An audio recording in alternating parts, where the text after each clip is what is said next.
Isang mapagpalang umaga po sa inyong lahat, mga kapatid ko kay Kristo. Tunay ngang kaibuti ng Diyos.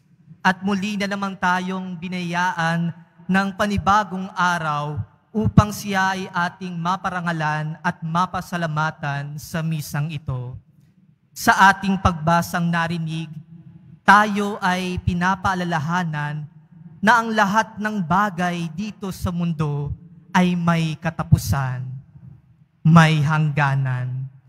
Ano man ang mayroon ka ngayon, gaano man karami ang pera mo, gaano man kalaki ang ari-arian mo, kataas ang posisyon mo, o kalawak ang kapangyarihan mo, lahat ng iniingat-ingatan mo ngayon, lahat yan ay mawawala din. Katulad din ng sinabi ni Jesus sa mga taong nag-uusap-usap patungkol sa templo. Darating ang panahon na ang lahat ng nakikita niyong yan ay iguguho at walang matitirang magkapatong na mga bato. Kung alam niyo lang mga kapatid, napakaganda ng templo na tinutukoy na iyon. Sa sobrang ganda niya ay maihahalin tulad natin siya sa 7 wonders of the world. Ngunit ang mga taong iyon ay nakafocus lang sa panlabas na kagandahan at nakalimutan na ang esensya at importansya ng mga bagay-bagay. At gayon din po tayo kung minsan, masyado na tayong nahuhumaling sa makamundong bagay. Masyadong nalilihis na ang ating atensyon sa kung ano ang maaari nating makuha o makamit.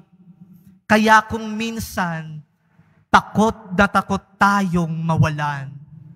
Kaya din kung minsan, takot din tayong mamatay.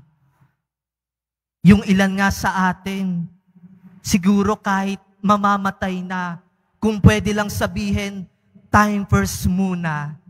Wait lang, sandali lang. Nagpapakayaman pa ako. Nagpaparami pa ako ng mga ari-arian. Nagpapataas pa ako ng posisyon. Nagpapalakas pa ako ng impluwensya.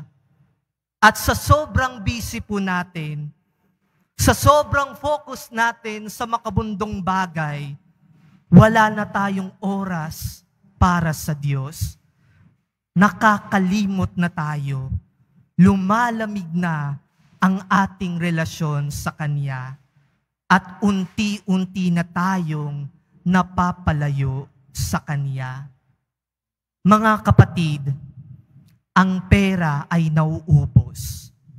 Ang ari-arian ay nawawasak. Ang posisyon at kapangyarihan ay nawawala. Pero si Jesus ay mananatili sa atin magpasawalang hanggan. May forever kay Jesus Nazareno. At ito ang kanyang pagmamahal sa atin. Kaya nawa ang pagmamahal na ito ay tulungan tayong mamuhay na nanaayon sa kalooban ng Diyos. Alalahanin mo na mayroon kang pera hindi para waldasin lang sa walang kabuluhang bagay, kundi para gastusin ito sa tama. May ari-arian ka, hindi para ipamukhang mayaman ka, kundi para gamitin ito sa pang-araw-araw mong buhay. May posisyon ka, hindi para magpapogi lang o magpasikat lang, kundi para tumulong, lalo't higit sa mga nangangailangan. May kapangyarihan ka, hindi para manakot o mang-abuso ng tao, kundi para ilagay sa ayos ang mga bagay-bagay. Kaya ngayon, mga kapatid, patuloy tayong manalangin, manampalataya, at magtiwala kay Jesus na huwag tayong kainin ng sistema ng mundo. Huwag nawa tayo matukso sa kung ano-ano ang inihahain ng mundo sa atin. Bigyan nawa tayo ng lakas upang labanan natin ang mga pumipigil sa atin upang tayo ay mapalapit at mapalalim pa ang ating relasyon kay Jesus. At pakatatandaan po ninyo, mga kapatid ko, kay Kristo, mawala man ang lahat ng bagay dito sa mundo, ang paghahari ng Diyos, ang paghahari ni Kristo ay siyang mananatili. Amen. Magsitayo ang lahat.